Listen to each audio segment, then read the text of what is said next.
गांव में CHC centre पर अधीक्षक की मौजूदगी में हुआ हंगामा।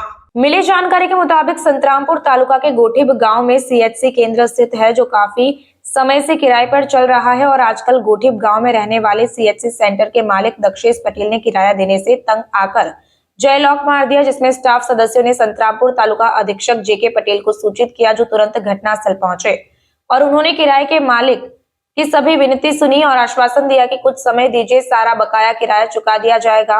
और दूसरा सवाल ही नहीं उठा और इसमें गांव के ग्रामीणों ने सीएचसी सेंटर की ड्यूटी पर तैनात डॉक्टर गीताबेन तावियाड़ के 2 अलग-अलग लोगों के खिलाफ शिकायत की। इसके साथ ही इस केंद्र की ड्यूटी पर तैनात डॉक्टर गीताबेन के प्रति भी काफी गुस्सा देखा गया, जिन्होंने ग्रामीणों और कुछ मरीजों के साथ दुर्व्यवहार किया। वहीं ग्रामीणों की मांग है कि बार-बार इस सेंटर में गीताबेन तावियाड़ के नहीं रहने की बात कही जा रही है। इस महोदया द्वारा पैदा की गई उलझन के कारण प्रतीत होता है कि प्रशासनिक तंत्र द्वारा तत्काल प्रतिस्थापन की लोकप्रिय मांग की गई है। वहीं गौरतलब है कि इन दोनों सवालों को लेकर अधीक्षक जेके पटेल की मौजूदगी में बैठक हुई थी और अब भी वही स्थिति बनी हुई है। इस मामले में जिले के उच्च प्रशासनिक तंत्र और सरकार के उच्च प्रशासनिक तंत्र को जांच कर जिम्मेदार लोगों के खिलाफ कानूनी कार्रवाई करनी चाहिए और इस समस्या का समाधान करना चाहिए। इस घटना की अधिक जानकारी हेतु देखें अगला अंक। कोई खामी नहीं भाई बेन बरोबर મારી વાત બેન તમારી લોકો તમે કોઠી આપણું ગામ કોઠી છે હું તમને કહું ખુરશીમાં બેઠા હોય તમે તો થોડા દૂર રહો ઈને કહેવાય આપણે તમે બેન છો ને કોરોના પછી તો ડિસ્ટન્સ મેઇન્ટેન કરવાનું કોરોના નથી હમણાંની વાત કરું હું આ 15 દિવસ આગળની કોઈને નહીં મારું નામ છે શૈલેષભાઈ નીલમા ગોઠી કનુભાઈ હું તમને વાત કરું મને આંગળી વાગી જ મળે તમે શું કીધું આજે કેમ ને આયા કાલે કેમ આયા એમ તે તૈયારી વાગે ને બેન રાત પડી ગયો ને ભાઈ મારું કહેવાનો મતલબ એ છે બીજું કઈ નથી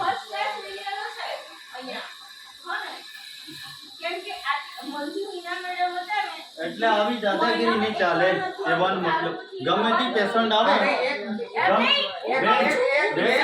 ગમે તે પેશન્ટ આવે એટલે કઈ કહેવાય પેશન્ટ આવે બધા નહીં બોલો મારી મારે કાઢું પેશન્ટ ની રીતે હું નથી કે મુખ્ય કામની લાગી ડોક્ટર અંકિતા રૂપે આમના કઈ કામના લાગી એમની સામે પૂરી કામના લાગી ડોક્ટર ને દીકરી વાત હતી આજે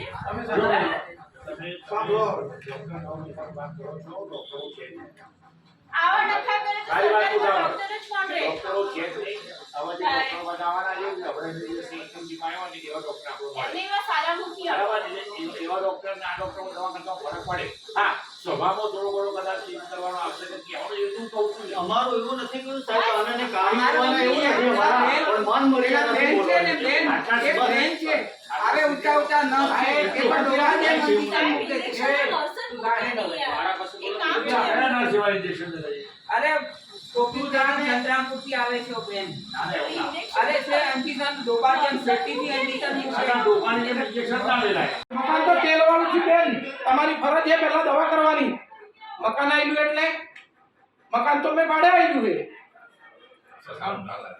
મકાન મેં ભાડે આયલું હું ગામનો નાગરિક તો છું ને બરાબર એને અહીં કામ આવવાનું હું સાહેબને રજૂઆત કરું છું બહેરું વસ્તુ હોય બહેરું કઈ રીતે વાત કરતો એનું મગજ એ પ્રમાણ ચાલતું પૂરું પ્રમાણ ચાલતું હોય નોકરી કરે ને નોકરી કરે તે બોલવાનું થોડી છે આપણે એ બહેરાન ના કહીએ આપણે આપણા ઘરના બહેરાન કહીએ સાહેબને જ કહી દઉં ને સાહેબે હું કરે બહેરાન સાહેબે કઈ ના કહીએ કે લિમિટની વાત અમે કહીએ તો સાહેબ મારી હાથે મેડિકલ ઓફિસરમાં હું તને મારી વાત કરું તમને મારી વાત કરું પણ ગામ લોકો ઝઘડાઈ મરે એનો મતલબ કોઈ બી રજૂઆત થાય તમારો જે બાળકનો પ્રશ્ન છે સોલ્વ કરાય દે પછી બીજો પ્રશ્ન અમારો પ્રશ્ન નથી હોય ના આ મેડિકલ ઓફિસર ની વાત કરી બધા લોકો પણ જે કે મારે ત્યાં હું કોણ ટીમમાં સીએચસી માં હું નોકરી કરતો બરોબર મેડિકલ ઓફિસર 3 મેડિકલ ઓફિસર હવે 3 માં એક છોડી મેલ દીધી હવે એ છોડી ડાયરેક્ટ કમિશનર ને કોઈ ઓળખી હતી અને એના બાપો કો કે નિકાલ થઈ જશે લો વાળાનો નિકાલ થઈ ગયો મેડિકલ ઓફિસરનો નિકાલ થઈ ગયો મે સાહેબ સીડીએસનો ફોન કર્યો બે ટ્રાન્સફર કરી આવો ને મેં મેચ કર્યું જો ફિમેલ મેડિકલ ઓફિસર સાથે પ્રશ્ન સાહેબ આવું નહીં દક્ષિણ દુનિયા કોઈ બી બીએસસી તકલીફ થાય અને એવું નથી આ બે પાસું છે પાસા છે તમે જે પાસું કહો છો એવી છે બીજું પાછું એવું છે કે ભાઈ અમુક એવા બી માણસો આવે કે સાહેબ તપાસ કરીને ભાઈ અડધી ને તું કેવી રીતે તપાસ કરે છે આવું બી કહેવા આવે અને અમે મેં જ્યાં નોકરી કરી તો ચશ્મા પહેરી દઈએ વાત પતી જાય એનો કરો ને ડેપ્યુટેશન કરી બીજું બદલી કરી કહી દો સોલ્વ થઈ જાય પ્રશ્ન બાકી ફિમેલ મેડિકલ ઓફિસર પ્રશ્ન રહે છે એમાં કોઈ આપણા ઘરમાં નહીં જતા કોઈ ધમકાવતું નહીં બધું ચાલતું હોય જ્યાં બધું કામ કરે તાર જાણે તાર જીવા જોડે અમુક લિમિટમાં કરવાની આપણે બોલવાનું ડોક્ટર તરીકે વર્ગ બી અધિકારી તરીકે આપણે આ માનવા જણાવો બરાબર પ્લીઝ હા બિલ્ડિંગ મારી પોતાની લોકો મને ફરજ કરવા કે આવું કેવું તમારી બિલ્ડિંગ આ લાગી અમને સાહેબ હું તમને કહું હવે એ એણે ખાલી એવું કીધું કે તમે શું ચોરું બનાવવાની વાત કરો છો એ ગાળ નથી બોલ્યો એ પર્ટિક્યુલર ગાળ નથી બોલ્યો એણે એ ઉપમા આપી કે તમે આ રીતના બનાવો છો બરાબર છે સાંભળવું એ પડે ને એમ ડોક્ટર દક્ષેશભાઈ બને ને અમે બન્યા ડોક્ટર આટલા 10 વર્ષ ક્યારે અમે 2003 બાપુ બનીએ બદલી જાય બદલી તમને આપી જગ્યા ગાડી નથી માગી મેડિકલ બિલ માંગી લો એટલે મગજમાં લખતાની નિગમ પટેલ સાહેબની બી વાત કરી ઉડાડી વાત કરી મેં તો આ તો ઉજળમાં આમાં જતા રહે અને આવું ખરેખર કોઈ આવો તો મોટો પ્રોબ્લેમ ના ના તમે તમારી રીતે આચા એ માણસ એની રીતે આચ્યો એને આજે બિલ્ડિંગ રાખ્યું આટલું બરોબર છે એને કાઢું એને એમને કોઈ બીજા માણસ ખોટા એવું કહેતો જ નથી અને મેં ફ્રેન્ડ તો મારે બોલ આગળનું ભાડું ચૂકવાઈ ગયું. આ 10% ની મંજૂરી છે ને એ વધારો 10% નો 2 વર્ષ પછીના કરારમાં 10% નો વધારો 2390 રૂપિયા વધારવા માટેનો લેટર આપણે આગળ મોકલી દીધું એ 6 મહિના થાય.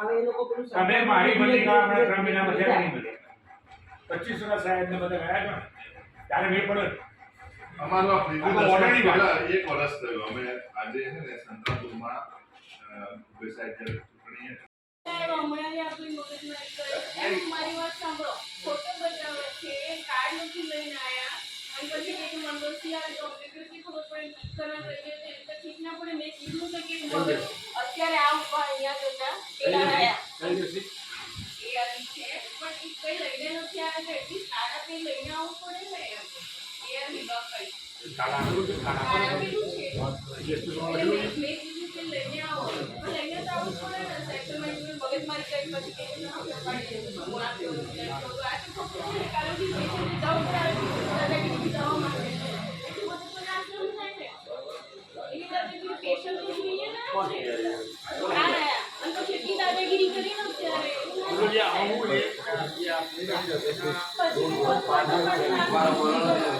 તમે જે રીતે મારી જોડે વાત કરી ગમે છે એટલે ગમે તેમ થોડી વાત કરશો તમે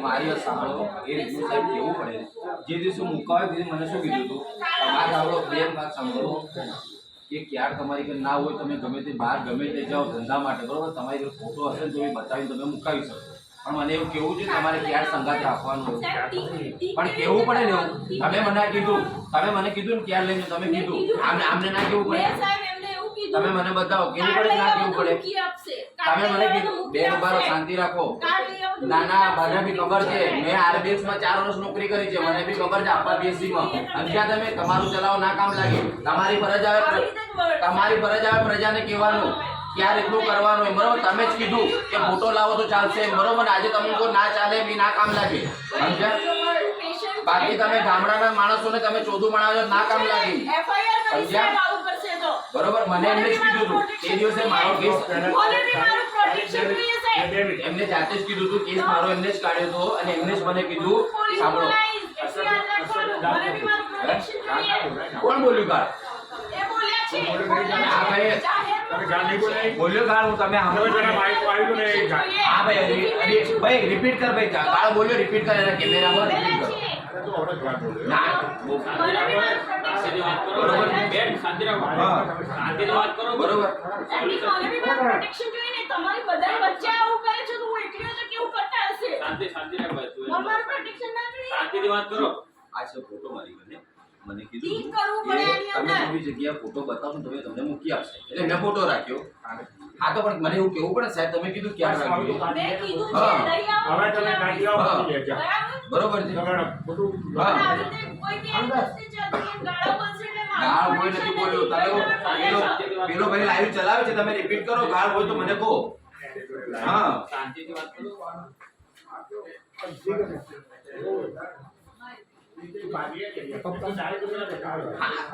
અમને તો તમારી સલાહ અમે ચાલીએ બરોબર છે હા આ તો બરાબર હવે લઈને આવીશ પણ કીધું મને કીધું તો લઈને આવજો શું કહેવા માંગો તમે? બરોબર જેને જોવું એને જોઈ લેવાનું. હા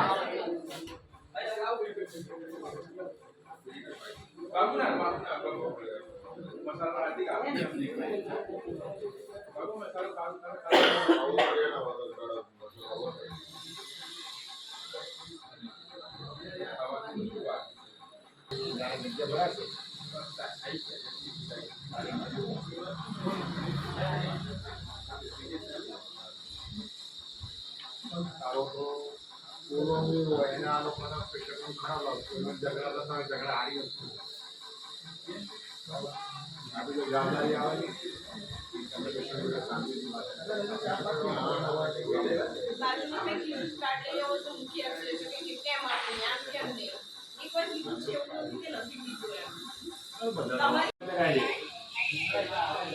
આપણે સાહેબ આપણે એક તપાસ કરીને જલ્દી કરી આપો ને મેડમ. આપણે જે રીતે વાત થઈ ત્યારે 15 અઠવાડિયા દસ દિવસ થયા, 15 દિવસ થાય એટલે અમે ફોન કર્યો કે મેડમ ફોન કરી લઉં.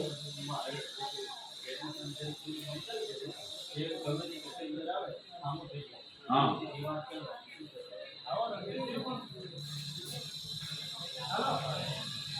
હા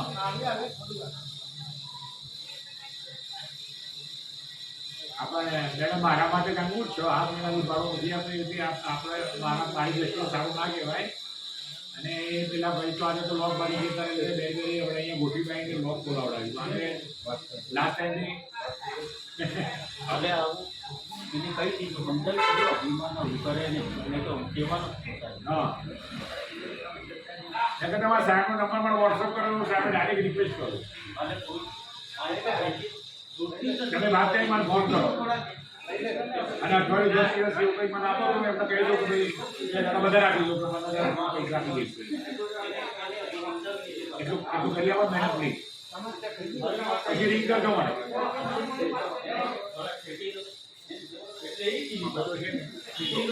આપણી જે ઓફિસ આપણો માર્ગ આપી જે તમે 10% કોઈ પાંચ ચિલ્ડ્રન ટેક્સ તમારે કહી દો ડિપાર્ટમેન્ટ પડી જાય થઈ નથી પણ એના પર શું થયું અમે ગાડીની સાઈડ લેટર બી ઓય લોકો પછી આડીડી સાહેબ ફોન કર્યો તો આડીડી સાહેબ એમને એવું કહ્યું જૂના પ્રમાણે તો આપી દો બરાબર મેં ફોન કર્યો એમને તમે કરી રાખે મને ખબર નહીં એવું લાગે ને આડીડી સાહેબ મેં કર્યો મેં સાહેબને કીધું કે સાહેબ જૂના પ્રમાણે ચૂકવાડો મને આજે મને એમને કહ્યું કે જૂના પ્રમાણે તો તમે ચૂકવી આપો એટલે મેં તરત જ એને બિલ બનાવવા માટે મેં જે તમારા બધા લીટર ટોકિંગ મેં એમને લખીને આપી છે સાહેબાની મંજૂરી બનાવો કારણ કે જૂનાની બી મંજૂરી મારે લેવી પડે પેલી તો મંજૂરી મળી ગઈ હતી પણ નવેસરની એમ એવું થયું તો એ નવેસરના 10 મહિનાની જૂના પ્રમાણે મંજૂરી આપવા માટે આડીડી સાહેબને મેં 14 તારીખે લખી કાઢી ટપા પણ પહોંચી ગઈ છે હવે સાહેબ જોડે આપણે પૂછી લઈએ સાહેબ મને મંજૂરી આપે તો જૂના પ્રમાણે ચૂકવી દઈશું પણ ભાઈ નવાનો આવશે નવું ડિપાર્ટમેન્ટ મારું એક તો કેવું હતું પણ અત્યાર સુધી 6 મહિના થઈ ગયા અહીંથી કોઈ ફોલોઅપ જ નતું લેવા જૂનાનો તો આપણે વાત જ નહીં થઈ ગયા જૂનાનું તો મારે કહ્યું હોત ને તો આપણે સ્પેશિયલ માં મૂકી તો એને એ કરાવ થઈ જાય તમારે નવા પ્રમાણે મારથી બોલાય જ નહીં મેં 2 વખત કાગળ લખ્યા બરાબર છે મને કોઈ કાગળનો પ્રત્યુત્તર નથી મળતો બરાબર મેં તમને જ લખ્યો હતો ને સાહેબ કાગળ કોને લખ્યો હતો મેં અધિક્ષકને જ લખ્યો હતો તમે જે લખેલું એના પર તો લખ્યું તમારી રિટર્ન જોઈન કરેલી તમારું ઇન્ટરવ્યુ મેં તો જોઈન કરેલું બરાબર આપણે દક્ષિણ ઇન્ટર કઈ જોઈન કરેલી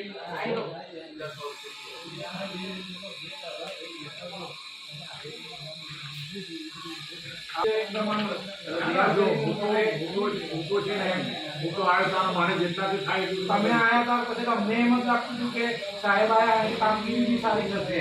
આ કામગીરી પણ હવે આયા અમારે 10 વાગે અમને ડોક્ટર નથી આવતા. ડોક્ટર એક જ છે તમારે ભરતી તો એક જ તો એમ લઈએ આપણે ઉપરવાળા આજે સવારે સીધી આજે 8 વાગે તમારું માન રાખીએ. કોણ આપણા શું નામ છે?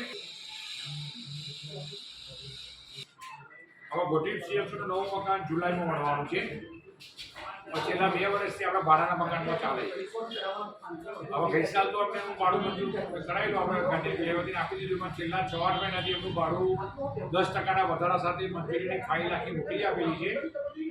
અને એ અત્યારે આપણે કમિશનર સાહેબની ઓફિસ ટેબલ પર પડી ગયું કેવું છે. અત્યારે ભાડું માટે અત્યારે ભાડાના મકાનમાં છીએ. હા સીએસસી નું. હા એ પેલા અમારા બસ શાખામાં પેલા અસવા મેડમે એવું કહ્યું, પણ આપણે એમણે ફોલો એમને કહ્યું કે કમિશનર સાહેબની ઓફિસમાં પડી છે, તો તેથી ઓકે થઈ જાય પછી મંજૂર થઈ જશે.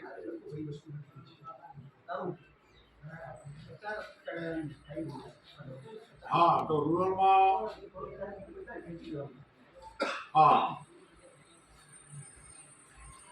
સામૂહિક આરોગ્ય કેન્દ્ર ગોઠી ગો યાદ કરીને એટલું કરાવવાનું, કારણ કે 8 મહિનાથી ભાડું નથી આવ્યું. આજે તો એ કોઈ હાલત બધા ગામવાળા બધું બંધ કરીને તરત મેડિકલ ખોલાવી બરાબર જરા એવો એમને યાદ કરીને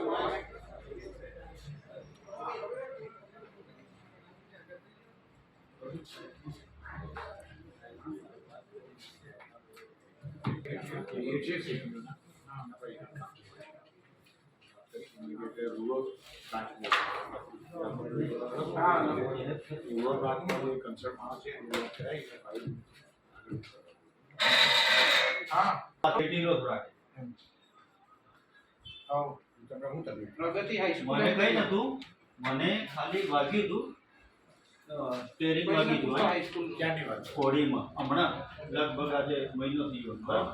તો મને શું કે આજે તમને વાગ્યું કે આજે કેમ નહીં આવ્યા, કાલે આવ્યા. હા બે આપણે એટલે એનું કારણ મને કદાચ નહીં અવાયું હોય તો બીજે દિવસ અવાયું નહીં હોય. આવી રીતે નહીં આટલે બધે સિટી રાખ્યા સિટી તો જાતે કે હે એટલે થોડુંક તમે સમજાવી જાજો.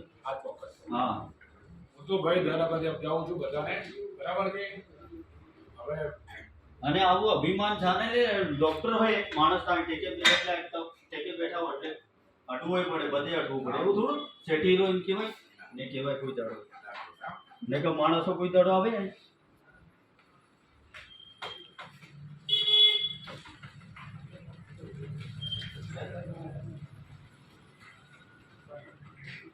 આપણે કામ કરો આઈડીમાં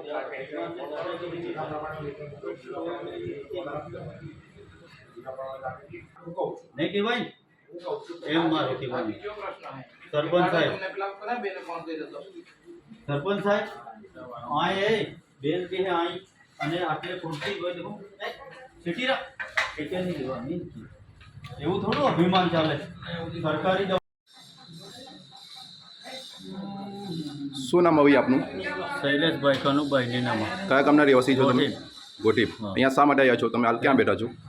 અમે અત્યારે દવાખાનામાં બેઠા હું. દવાખાનામાં. હા. શું નામ છે આ દવાખાનાનું? ક્યાં આવેલું દવાખાનું?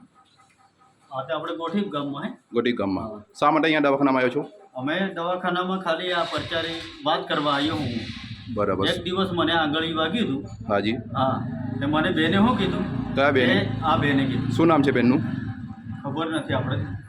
એવું ખબર છે. નહીં યાર. બેનનું નામ આપણે શું જાણી કરવું? બરાબર. શું રજૂઆત છે બેને શું તમારી? કીધું હાજી. કે કાલે વાગ્યું કે આજે કેમ આવ્યા તમે? બરાબર. અરે તૈયારીમાં તો નહીં અવાય ને ભાઈ મારે. બરાબર છે. બેન અમે 2 જણા આવ્યા તો મને નહીં ખબર. શું હું આવ્યો શું તો રજૂઆત મારી છે? બૈરાન લઈ તમે ના પાડી દીધી મને. કોઈને આજ દિન સુધી ના નથી પાડી. બેન હું હાથ જોડીને તમને વાત કરું. હું બી હાથ જોડી શકું છું બરાબર, કેમ કે આજ દિન સુધી કોઈ હું વડલા ફળિયાનો માણસ છું, કોઈ દાડો ખોટું નહીં બોલું. આ પટેલ બધા સાંભળે છે. હું બી સ્વામિનારાયણમાં છું. ના, તમે તમારી થોડી જરીક બોલવાની માન મર્યાદા નથી. કેમ કે મેડમ. મારું હા બોલો આપનું શું નામ? ડોક્ટર ગીતા તામિયાડ ગોટા તૈયાર. ક્યાં નોકરી બોલે છે આપની? ગોટીપ. કેટલા સમયથી અહીંયા છો આપ? 6 વર્ષ 6 વર્ષથી. હવે આ આપણા બાજુમાં સાહેબ બેઠા છે, અધિક્ષક સાહેબ છે ને? હા શું નામ છે એમનું? ડોક્ટર ડૉક્ટર જે પટેલ સાહેબ. હવે આ પટેલ સાહેબ આજે અધિકારી અહીંયા સ્થળ પર આવ્યા છે ગોટી પીએસસી સેન્ટર ખાતે, બરાબર છે? આપની ઉપસ્થિતિમાં પણ છે બાજુમાં. હવે આ બાબતે આપ અહીંયા બેઠા છો, બરાબર? તો આપના નામની ઘણી બધી અહીંયા ગામજનો દ્વારા ફરિયાદ મળી છે ને હાલમાં તમને એક વ્યક્તિ બોલી રહ્યા છે, જણાવી રહ્યા છે કે હું થોડા સમય પહેલાં અહીંયા દવા લેવા માટે અહીંયા આવ્યો હતો, પગમાં મને વાગ્યું હતું, જેમાં મને થોડું ઘણું વાગતા મેં અહીંયા દવા માટે મેં મુલાકાત કરી દવાખાનાની, પણ પરંતુ જવાબદારના ડૉક્ટર અમારી સાથે બીભત્સ વર્તન કરે છે. બીભત્સ વર્તન યાની કે ભાઈ છે ને હું મેડમની ખુશી કરીને બેઠો હતો, તો મેડમ કહ્યું થોડુંક તમે ટેબલ સાઈડમાં ખસેડીને બેસી જાઓ, એવું અરજદારનું કહેવું છે. જે આ પેશન્ટ આવેલા છે એ પેશન્ટનું કહેવું છે. તો આ બાબતે આપ શું કહેશો? આવું વર્તન તમે કર્યું કે નથી કર્યું? નથી કર્યું. હવે સાચું કહો છો તમે? તમે સાચું કહો છો આવું વર્તન નથી કર્યું? બરાબર છે ભાઈ. મેડમ તો ના પડે છે આ બાબતે ખુલાસો કર્યો હતો હજી સાહેબની સસ્તકમાં. હા, તે ભૂલી ગયા હે. હા, બેસો નીચે બેસો. વર્તન કર્યું મને. હા, હા. કીધું મને, આ જ કીધું, ના પાડતી હતી મને. બરાબર. આજ વાગ્યું કાલે કેમ આવ્યા એમ મને કીધું મોઢે. એવું છે. એવું ભણે જ નહીં કોઈ દિવસ. ઓકે. કેટલો સમય થયો? લગભગ આજે મહિનો થઈ ગયો. મને જો શું તમારી સાથે આવું થાય છે કે બીજા કોઈ ગામજનો સાથે આવું કંઈક થાય છે આ દવાખાનાની? અમારી સાથે દિવ્યાંગ નહીં, આપણે પેલો શું નામ? ACCU. નમસ્કાર ડૉક્ટર સાહેબ જે કે પટેલ સાહેબ. હું સલમાન મોરાવાલા રિપોર્ટર સંતરામપુરથી. હવે આપ હાલ અહીંયા ગોટી પીએસસી સેન્ટર ખાતે આપ ઉપસ્થિત છો, બરાબર છે? હવે હાલ સ્થળ ઉપર ગામના કંઈક સરપંચ સાહેબ શ્રી તથા કંઈક ગામના સભ્યો કે તથા કંઈક ગામજનના કંઈક વડીલો કંઈ પણ ઉપસ્થિત છે, બરાબર છે? અહીંયા પબ્લિકનું લોક ટોળું પણ ઉપસ્થિત છે. એની દસ્તકની અંદર હાલ આ લાઈવ પ્રોગ્રામની અંદર 2 કેસો ડૉક્ટર મેડમ ઉપર ઉઠ્યા છે. પહેલો કેસ એવો છે, એક પેશન્ટ છે, જે શું નામ છે આપનું? શૈલેષભાઈ કનુભાઈનું એવું કહેવું છે કે અમારા ગોટી પીએસસીના સેન્ટરના ડૉક્ટરશ્રી અમારી સાથે વર્તન સારું કરતા નથી, અને હું થોડા સમય પહેલાં દવા લેવા માટે આવ્યો હતો અહીંયા, તો પગના ભાગે મને જીજણમાં વાગ્યું હતું. તો એના હું બીજા દિવસે આવ્યો, પણ પરંતુ જવાબદારીના ડૉક્ટર એવું કહે છે કે તમારે એ દિવસે આવવું જોઈએ ને કેમ નહીં આવ્યા, એવો આરોપ આ પેશન્ટને મૂક્યો છે, બરાબર છે? તો હવે આ બાબતે આપ અહીંયા ઉપસ્થિત છો, બેનની વચ્ચે ખુલાસો પણ થયો, તો આપ શું કહેશો આ બાબતમાં? હવે માન લો કે તમને તો ખબર નથી, તમે તો તમારી નોકરી પર હતા સાહેબજી, બરાબર છે? પણ હવે ડૉક્ટરશ્રી અને આ જે પેશન્ટ છે, પેશન્ટનું બંનેનો આમને સામને એકબીજા ઉપર આરોપ છે. હવે આ બાબત પર આપ શું કાર્યવાહી અગરની કરશો? અને બીજું સાહેબ કે આ બાબતે અગાઉ પણ ઘણી બધી ગામજનોની ફરિયાદ ઉઠવા પામી છે આ પીએસસી સેન્ટરની. 2 રજૂઆતો છે. એક તમે અહીંયા ફરજ પરના ડૉક્ટર કેસ અને ગામજનો સાથે અમુક દર્દીઓ સાથે વ્યવહાર વર્તન બિલકુલ સારું કરતા નથી, તેનાથી નારાજ છે. બીજો પોઈન્ટ એ છે કે આ જે પીએસસી હાલ ચાલી રહી છે એ પીએસસીના માલિકના કંઈક 6 મહિનાથી કંઈક ભાડું ચૂકવવામાં આવતું નથી. તો થોડા સમય અગાઉ આપની દસ્તકમાંથી એક મિટિંગ ભરાઈ હતી અને આનું આશ્વાસન આપવામાં આવ્યું હતું કે ભાઈ તમને જે છે એ તમને આપણે કરી દઈશું, વાત ખતમ કરો, એવું સમાધાન કરી અને આજે ફરી આ પ્રશ્ન ઊભો થયો છે. તો જે ફરજ પરના જે આ દક્ષેશભાઈ પટેલ જેઓ હાલ બેઠા છે, તો તેવું કહે છે કે ભાઈ અમને ભાડું ચૂકવો તો પીએસસી ચલાવો, બાકી પીએસસી બંધ કરી દો. તો આપ શું કહેશો આ 2 પ્રશ્નો બાબતે? આગળની શું કાર્યવાહી કરશો? કાર્યવાહીની અંદર કેવું છે કે ગોટીપ CHCનો ચાર્જ છેલ્લા 3 મહિનાથી મારી જોડે છે. હાજી. અઠવાડિયામાં 2 દિવસ આવું છું, હાજી. બરાબર. સ્ટાર્ટિંગમાં થોડા ઇસ્યુ હતા, થોડી કમ્પ્લેન હતી, તો બધાને જે પણ અધિકારી કે જે પણ કર્મચારીને જે બી કહેવાનું હતું એ પ્રમાણે સૂચના આપેલી. હાજી. અને દરેક લોકો જોડે વર્તન સારું કરવાની એવી મેં સલાહ સૂચન બી આપેલી. બિલકુલ. હવે તેમ છતાં પણ માન લો કે આજે બધા ભાઈએ ફરિયાદ કરી, હવે ફરિયાદ કરી એ બધે સાચું ખોટું મેં તો જોયું નથી. બિલકુલ. બરાબર. અહીંયા સીસીટીવી કેમેરા નથી કે જેનાથી આપણે ઓબ્ઝર્વેશન કરી શકીએ. બિલકુલ. બીજું કે મેડિકલ ઓફિસર તરીકે અત્યારે આ ગીતાબેન એકલા જ અહીંયા જોબ કરે છે. હાજી. બરાબર. સરકારમાં અમે બીજા મેડિકલ ઓફિસરની માગણી કરેલી છે, 3 જગ્યાઓ છે. 3 છે ને આપણે? 3 જગ્યાઓ છે, પણ અત્યારે બેન એકલા જ છે. અને બેન એકલા હોવાને કારણે એમની ઓપીડી સિવાયના બાકીના જે સમયની અંદર ઇમરજન્સી ટ્રીટમેન્ટ માટે પણ બેનને અહીંયા આવવું પડતું હોય છે. હાજી. બરાબર. એના લીધે કદાચ કોઈ દિવસ ટાઈમિંગમાં વહેલા મોડી ઓપીડીમાં થતું હશે. હાજી. એવું મારું માનવું છે, કારણ કે એક ડૉક્ટર 24 કલાક ડ્યુટી ના કરી શકે. એ વાત સાચી છે. ડૉક્ટરની મારી વાત સાંભળી લો, પહેલાં જવાબ આપી દઉં. બીજા ડૉક્ટરની માગણી મેં કરેલી છે અને ડિસ્ટ્રિક્ટ લેવલે અને આરડીડી લેવલે મેં કહ્યું છે કે બીજા એક મેડિકલ ઓફિસર આપો, તો 2 મેડિકલ ઓફિસરો અહીંયા સારી સેવા આપી શકે. ત્રીજી વસ્તુ કે તમે જે આ અમારા એમની વાત કરી ભાડાની, તો એમનું જ્યારથી અમે આ ભાડા તરીકે CHCમાં ભાડા તરીકે એમનું મકાન લીધું છે દક્ષિણભાઈનું, તો એમના અગાઉનું જે એમાં એવું થયેલું એ પ્રમાણે એનું ભાડું તમે જે તે વખતે 13 મહિનાનું ભેગું ચૂકવેલું, કારણ કે એ બધી બી મંજૂરી મેળવી પડતી હોય છે. અમારે શું હોય છે કે ભાડા મકાન રાખો તો અમારે RDD લેવલથી CDHO લેવલે, RDD લેવલે, ગાંધીનગર લેવલે, DH લેવલે, કમિશનર લેવલે, ફાઇનાન્સ ડિપાર્ટમેન્ટ આ બધામાંથી મંજૂરી લેટર પાસ આઉટ થઈને આવે પછી અમે ભાડું ચૂકવી શકીએ નિયમ પ્રમાણે. બરાબર. એટલે એમના જૂનું તો અમે આપી દીધું છે. નવા ભાડાનો જે પ્રશ્ન ઉપસ્થિત થયો છે હાજી. તે હું 3 મહિનાથી આવ્યો છું, ત્યાર પછી મેં એમની આખી ફાઇલ એમને જે માગ્યું હતું કે 10% વધારા સાથેનું ભાડાનું મારે જોઈએ છે તે પ્રમાણે અમે આખી ફાઇલ તૈયાર કરી અને વખતો વખત જે બી ખુલાસા ગાંધીનગર કે RDDમાંથી માગ્યા છે બધા ખુલાસા અમે આપેલા છે. અને એ ફાઇલ અત્યારે કમિશનર સાહેબની ઓફિસમાં પડી છે. તપાસ કરતા આપણે મેં ફોન કર્યો છે, તો કમિશનર સાહેબની ઓફિસમાંથી મંજૂરી થઈને આવે પછી અમે એ પ્રમાણે ભાડું આપીશું. પણ એ પહેલાં મેં RDD સાહેબને વિનંતી કરી છે કે